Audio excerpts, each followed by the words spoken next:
Okay, if you're watching this because you're worried about your symptoms, let me say this the right way. This video is not here to scare you.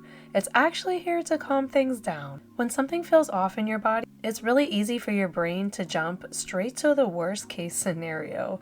That's human. We all do it, right? But feeling symptoms does not automatically mean that something serious is wrong per se, and it doesn't mean that you're missing something important. This is not a video about diagnosing yourself. It's actually about understanding why symptoms overlap so much and why things aren't always as scary as they feel in the moment.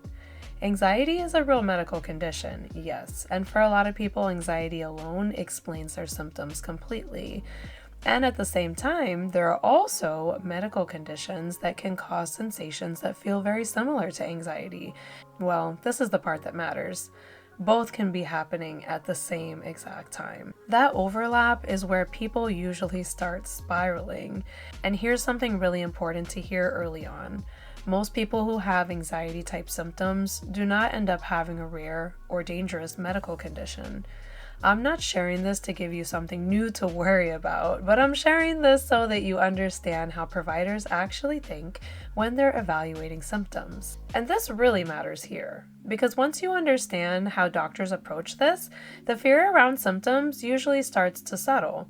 When providers hear symptoms like racing heart, shortness of breath, shakiness, dizziness, or fatigue, there are some common things they routinely consider first. Things like thyroid issues, anemia, asthma, other breathing conditions, cardiovascular issues, heart rhythm changes, blood sugar swings, hormonal changes, and even perimenopause. So let's go into a little bit more detail about this, but not as a checklist for self-diagnosis, but so that you understand how often anxiety-like symptoms overlap with very common manageable body processes. So first, things like body chemistry and hormones. So, as we said, blood sugar swings, thyroid imbalance, perimenopause, hormone shifts. These can all create symptoms like shaking, palpitations, heart racing, sweating, that kind of like wired but tired feeling that people often get with anxiety. And then we have things like breathing and nervous system type patterns. So maybe when someone's having an asthma flare-up, shallow breathing, or even mild hyperventilation.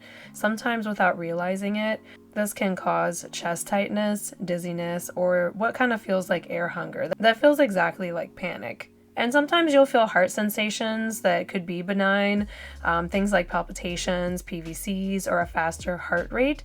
But these are things that can also be from caffeine use, dehydration, and even just stress and worry and anxiety themselves. But in the moment, it can feel terrifying. But in otherwise healthy people, they're generally not dangerous, even though they really feel intense. Some people can actually have continuous, constant PVCs their whole life, and this can be a norm for them, and it could be totally fine. And then another reason you might be having some symptoms, it could be, related to diet or GI issues or different nutrients like low iron, low B12, acid reflux or stomach irritation. Acid reflux can even make you feel like you can't swallow, like you have a lump in your throat. It can make you cough. It can make your chest tight, especially if you're already asthmatic. And some of these things can also make you feel weak, have chest pressure, internal restlessness, and these things can often get misread for anxiety all the time. But the key thing here to understand is that anxiety doesn't live in isolation.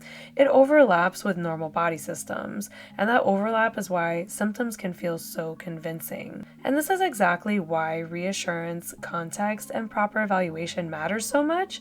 Not to panic, not to self-diagnose, and not assuming the worst. But hearing that list does not mean that you necessarily have any of those. And this is part of what most people really misunderstand. In real life, it's extremely common for testing to come back normal and for anxiety itself to be the correct explanation. Normal results are not a dead end though. They are actually really helpful information. They tell your provider what isn't happening, which really helps to narrow things down to find out what is happening. Sometimes a medical issue can trigger anxiety as well. Somebody who's having an asthma attack will in turn feel panic and anxious because they can't breathe. But sometimes anxiety just makes normal body sensations feel louder and more intense. The back and forth, and that back and forth can feel overwhelming. But providers see it all the time, and it's very manageable. If this is already helping you to calm down a little, stay with me, because the next part is super important. What I don't want is for you to watch this and walk away thinking, now I need to chase down every possible diagnosis there is. That usually just makes anxiety worse, not better. If you're concerned about symptoms, the right next step is simple. Get evaluated by a healthcare provider who can look at the whole picture. Let them rule out the serious stuff. And if serious things are ruled out, it's okay to trust that information. Looking up things online doesn't mean you're doing something wrong. Just remember that Google and YouTube should be a starting point for a conversation with your doctor, not the place where you decide what's wrong with you. The goal isn't to ignore your body, it's to understand it well enough that you don't panic every time it does something uncomfortable. And that's what I try to help with here, explaining symptoms in a way that makes them less scary and easier to deal with.